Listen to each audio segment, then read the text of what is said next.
Olá, queridos amados irmãos e amigos, graça e paz do Senhor Jesus Cristo sejam com todos vocês. Que bom poder voltar ainda neste mês, o mês da juventude, aqui na Primeira Igreja Batista em Mutondo, para mais uma vez estar falando com vocês acerca da Palavra de Deus. E como já foi lido aí o tema e a divisa, é sobre esse tema e sobre essa divisa, principalmente a divisa, que nós queremos continuar refletindo. Já fizemos uma primeira reflexão, agora vamos para a segunda. O tema, como já foi lido agora há pouco aí, pela dirigente do culto, é assim: jovem, não perca a visão do teu chamado.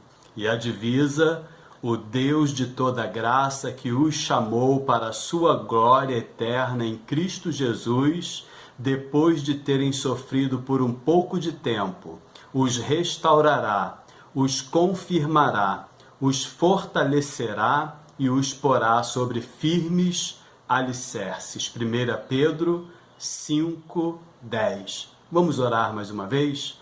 Senhor nosso Deus, maravilhoso Pai, graças te damos, ó Deus, por este dia, quando nos reunimos na Tua presença para oferecer este culto a Ti, porque somente o Senhor é digno de receber a honra, a glória e o louvor. Ó Deus, queremos te agradecer ainda pela juventude da Tua igreja, que está à frente das atividades, que está realizando, ó Deus, estes cultos online, e pedimos, ó Deus, que além da juventude, todos aqueles que estão envolvidos diretamente com a transmissão destes cultos, ó Deus, que o Senhor esteja abençoando suas vidas e suas famílias. Agora, ó Pai, pedimos que continues falando aos nossos corações através desta reflexão. Oramos no nome santo e precioso de Jesus Cristo, nosso Senhor e Salvador. Amém e amém. Queridos, na primeira reflexão, tendo como base esta divisa que acabamos de ler, de 1 de Pedro 5:10, nós destacamos a parte A do versículo que diz: o Deus de toda graça que os chamou para a sua glória eterna em Cristo Jesus. E destacamos naquela ocasião que o gracioso Deus nos chama em Cristo Jesus, seu Filho, para a sua glória eterna, para a vida eterna, para a salvação. E que nós, seres humanos, ou melhor, e que a nós, seres humanos, cabe apenas acreditarmos, termos fé no que Ele fez para nos salvar, que foi enviar o seu Filho amado, o seu único Filho, Jesus Cristo, a este mundo. Assim, todo aquele que nele crê não perece, mas tem a vida eterna e passa a desfrutar dessa vida eterna, mesmo vivendo ainda aqui neste mundo caótico. E é justamente por ainda estarmos vivendo neste mundo caótico que precisamos conhecer a palavra de Deus, a começar por este versículo de 1 Pedro 5:10,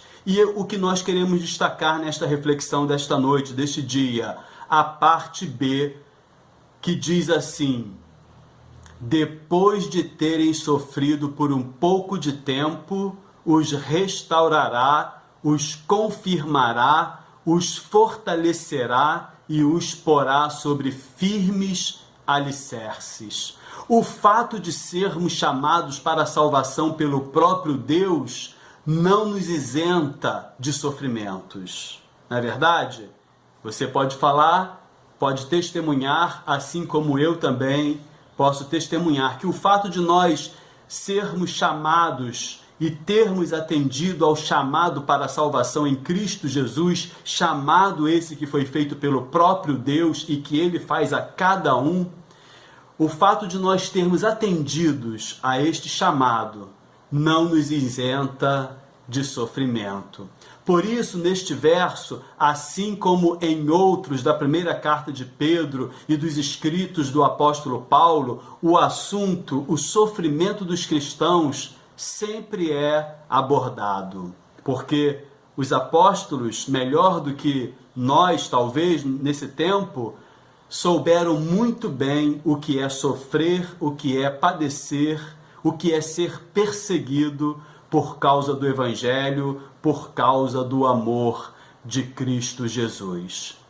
Porque apesar de atendermos ao chamado de Deus para a salvação em Cristo Jesus, nós somos sujeitos aos sofrimentos e aflições deste mundo, assim como o próprio Cristo também sofreu aqui.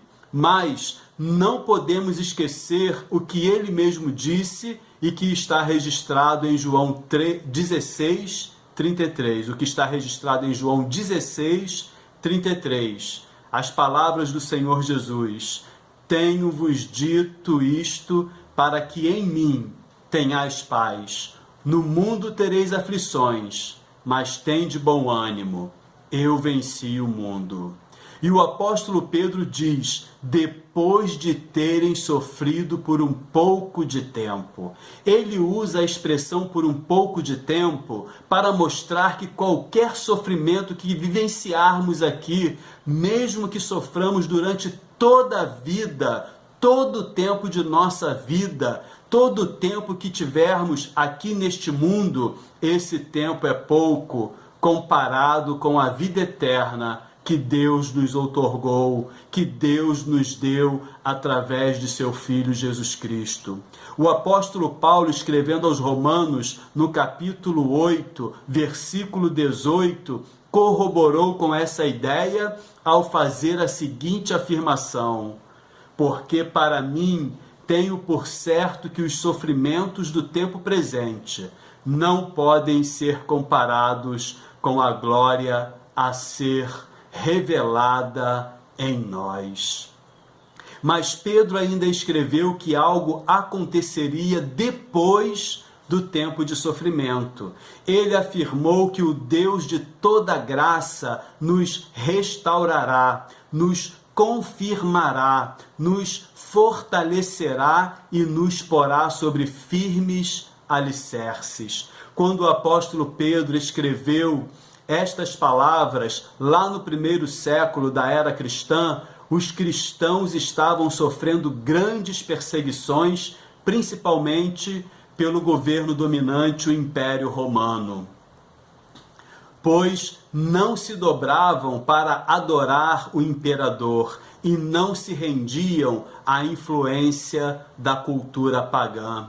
Eles se reuniam escondidos para adorar a Deus e, quando eram descobertos, muitos foram mortos, mas não perderam a visão do chamado de Deus, porque sabiam que algo incomparável, muito além do que podiam imaginar, lhes estava preparado pelo próprio Deus.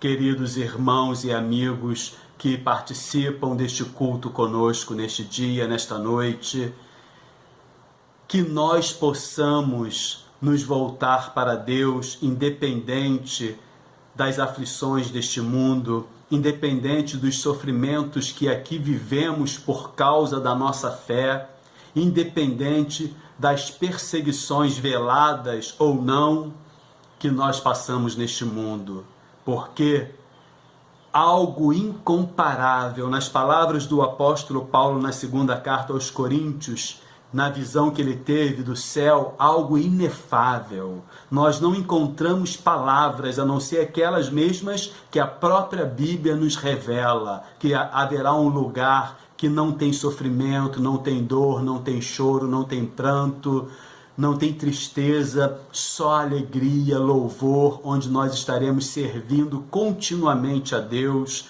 servindo e adorando na glória eterna, no lugar que Ele mesmo preparou para aqueles que não perderam a visão do chamado que Ele mesmo fez. Um lugar, algo incomparável, muito além do que nós podemos imaginar, está preparado para todos nós. Sei que nós, no tempo presente, também sofremos, assim como os primeiros cristãos sofreram.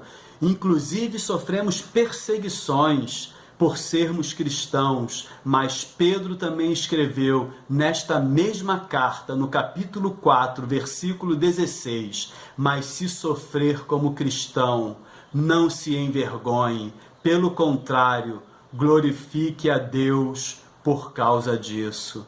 Queridos amados irmãos e amigos, sofrer como cristão, sofrer por ser cristão, por não se adequar, não tomar a forma deste mundo, é um privilégio para a gente. Vale a pena passar por esse sofrimento, assim como os nossos irmãos, os primeiros cristãos, sofreram no primeiro século.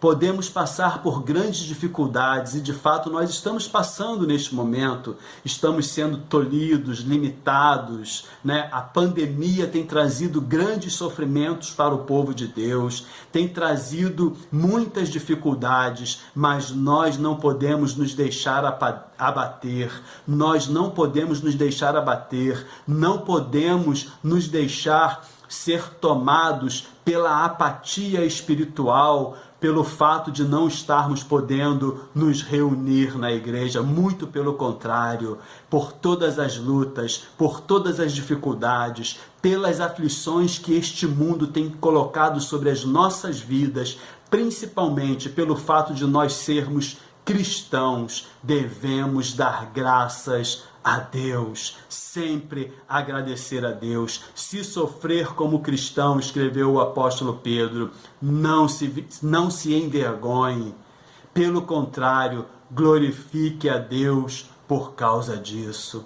Precisamos glorificar a Deus e continuar adorando e compartilhando a palavra e o amor dele para tantos quantos pudermos fazer isso, mesmo limitados entre quatro paredes da nossa própria casa, mesmo sem podermos sair para poder realizar um culto ao ar livre, um culto na casa das pessoas e até mesmo um culto nos templos, porque estamos limitados por esta situação, desta pandemia e deste isolamento social. Mas não nos deixemos abater, não nos deixemos cair na apatia espiritual, na frieza espiritual. Vamos usar este tempo para nos dedicarmos ao estudo da palavra de Deus, a compartilhar através das redes sociais a palavra de Deus, manifestando o amor dele por todas as pessoas. Mas se sofrer como cristão, não se envergonhe, pelo contrário, não se envergonhe, mas pelo contrário, glorifique a Deus por causa disso. Sabe por que devemos glorificar? Porque Jesus venceu o mundo. Ele está conosco sempre. Eis que eu estou convosco todos os dias até a consumação dos séculos, como ele mesmo prometeu. Ele está sempre conosco. Ele é o nosso alicerce, onde estamos firmados. Ele sempre nos restaura e nos fortalece a fé. Então, fortalecei-vos no Senhor e na força do seu poder, como escreveu o apóstolo Paulo aos Efésios no capítulo 6, versículo 10. E não percamos a visão do chamado que Deus nos fez. Adolescentes, jovens, adultos, anciãos, pastores, diáconos, músicos, professores, cristãos, servos de Cristo, não percam a visão do vosso chamado, porque quem chamou vocês é o mesmo que os restaura, que os confirma, que os fortalece e que os mantém alicerçados, firmes na rocha eterna, que é Cristo Jesus. Amém? Que Deus abençoe a sua vida grandemente. Quero orar mais uma vez por você. Feche os teus olhos, se você puder. Se não, pode permanecer com os olhos abertos, mas com o pensamento elevado a Deus nesta hora. Senhor, nosso Deus, maravilhoso Pai, graças te damos, ó Deus, por tudo que passamos neste mundo, até mesmo pelas dificuldades, sofrimentos e perseguições,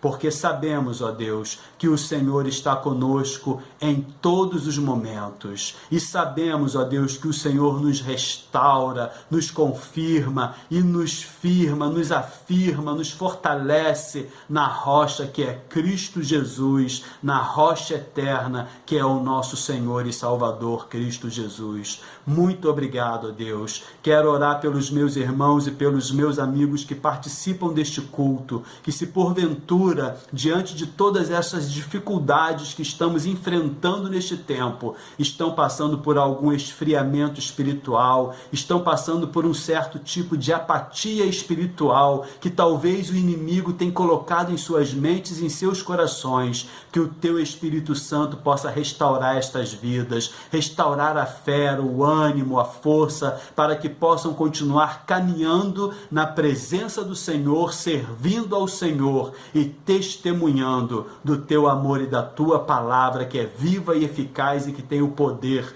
para transformar e salvar. Muito obrigado por tudo, ó Deus. Nós oramos agradecidos em o nome de Cristo Jesus e ainda pedimos, continue abençoando a nossa juventude, continue abençoando a nossa igreja, cada membro, cada amigo também que nos assiste, que o Senhor possa abençoar suas vidas e as suas famílias ricamente para a glória do teu santo nome. Em nome de Jesus nós oramos agradecidos. Amém e amém. Deus abençoe a sua vida, meu querido amigo, meu querido irmão, a sua vida e a sua família. Independente do que você possa estar passando, se algum tipo de sofrimento, pense, aquilo que Deus preparou para você é infinitamente maior do que qualquer sofrimento, do que qualquer aflição, do que qualquer perseguição. Mantenha-se firme na presença do Senhor, volte-se para Ele, porque Ele se voltará para ti também, para você também. Deus te abençoe, um grande abraço, em nome de Jesus.